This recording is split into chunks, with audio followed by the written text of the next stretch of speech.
Hey guys, I'm here from with NAF from Team Liquid after their loss in the quarterfinals at IEM Cologne. Firstly, how are you doing, sir?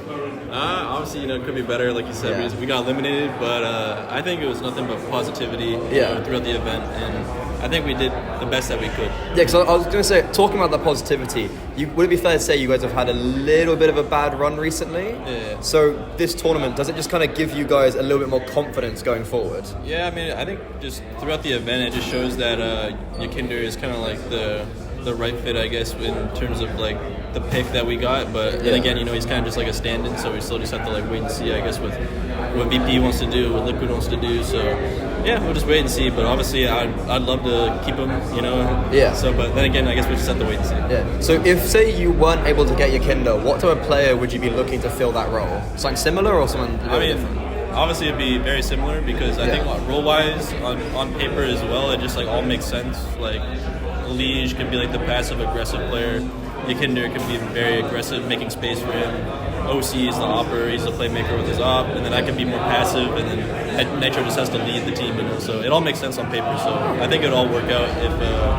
I think it'll be like the best lineup that we could get if we're able to get Yekindar. So kind of like fingers crossed, basically, a little bit. So looking at Daps, he's just come back from Valorant. How has that been for you guys? Has he been a little bit slow to come back because he has been playing Valorant for like a year, or has he just got straight into it? No, I mean, I originally came into like the pro scene with Daps, so I know like what he can bring to the team. I was very persistent on wanting to get him as a coach. Yeah. And I don't think the Valorant thing has slowed him down or anything like that. I think he still knows like a lot about the game, and I think he's just a coach and a player that I kind of always wanted to play with. And with his team, like where he had like NRG and stuff like that, they had like their own different way of playing, and they're able to beat other teams like Astralis where we couldn't. So it was nice to kind of just bring in a completely different mind and understanding for the game. So I just think it like works out, and so far it's been working out. And it's sad that the player break is now. I wish we could kind of test the waters a little bit more, but after the player break we'll see. Yeah, so actually, like talking about that player break, you guys you've had this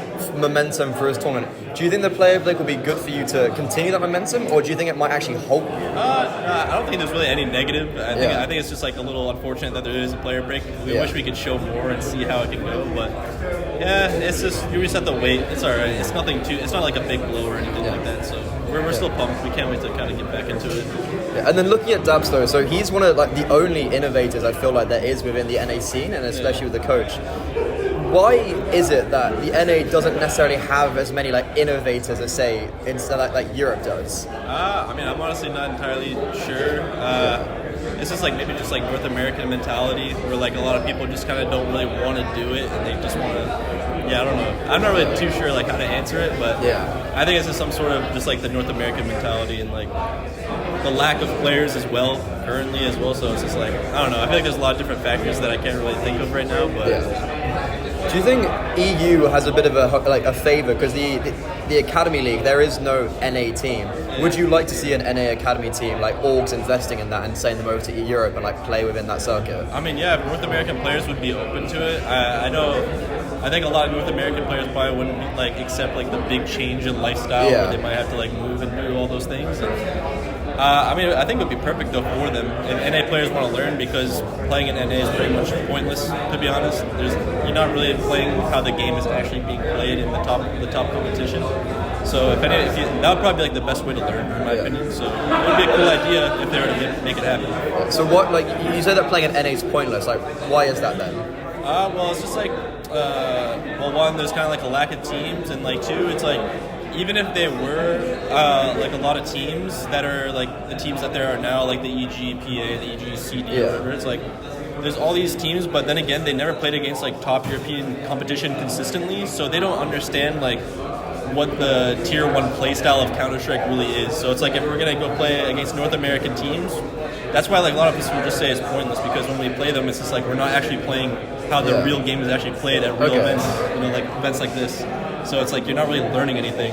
So it's just like, you're essentially just playing like pointless games. So then, do you guys struggle when you go back to America and you're practicing America for events like this? Yeah. Do you feel like you almost come into events underprepared?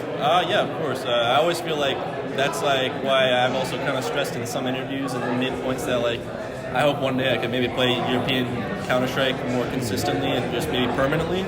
Just because, if it's just like when we come to Europe, we practice for an event for like a certain amount of time, and then we play the event, and we're just like, oh, we kind of wish we got more practice. But then again, we have to fly back to North America for personal obligations, or just team liquid obligations or something like that, whatever, and then while we're doing that, European teams are still practicing, and like keeping up with the meta, whereas we're just falling behind, and then we got to travel back to Europe and then kind of re-catch up on what's going on, and then this is back and forth, rinse and repeat, so it's just like, it's really, it doesn't help at all, and it makes things obviously just worse. Could you see yourself doing something like Twist has done and actually move to EU and like fit into a European squad? Yeah, I mean, I would do it regardless if it's with Liquid or not. To be honest, I would. Yeah. Okay, just rounding it off.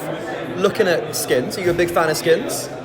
Yeah, I mean, I like skins. I just have a guy that just gives me a bunch of skins, so I'm just like, all right. Yeah. So what's your like favorite, or what, like right now, glove and knife combo? What do you use? What am I using right now?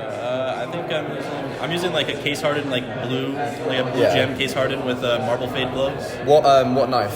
Karambit. Yeah. So is that your dream combo? Or? No. I think my favorite knives are probably just like the butterfly and maybe the talon. Yeah. I think the talon's cooler than the Karambit. Okay. Very nice. Well, thank you very much. Thank you very much. Thank you.